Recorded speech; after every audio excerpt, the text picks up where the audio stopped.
Taking you out live right now to Raleigh, North Carolina this morning. Overnight, Tropical Storm Debby made a second landfall along the South Carolina coast.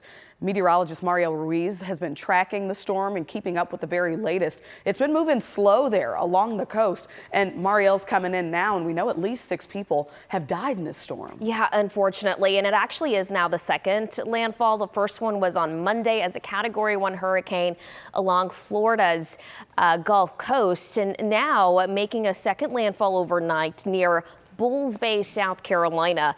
And this was around 2 this morning, and it made landfall as a tropical storm, still holding a tropical storm status with 50-mile-per-hour wind speeds and a lot of rainfall. That's really been the big story with this tropical system. Now we'll continue to see these rain bands moving in along coastal South Carolina and North Carolina, but look at its track. It's going to remain inland today, holding tropical storm status at least through the rest of the morning, but weakening this afternoon, and then eventually becoming just the remnants as it makes its way towards the northeast.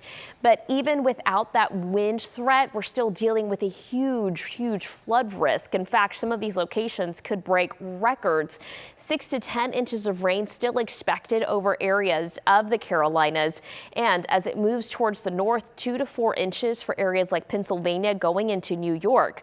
On top of that, the immediate risk right now is the potential for tornadoes. In fact, a tornado watch is in place for areas of the Carolinas, so we'll be watching that here. And look at this. This is what radar looks like right now. The center of circulation still over South Carolina, close to Charleston, but look at where the huge risk is for not just the flooding, like areas in Raleigh under a flood warning right now, but also the tornado threat. Those red boxes that you see there just to the east of I-95, they're dealing with a tornadic threat. So even if the center is over South Carolina, the biggest threat right now is in North Carolina, something that we'll be talking about still for days to come, Dia.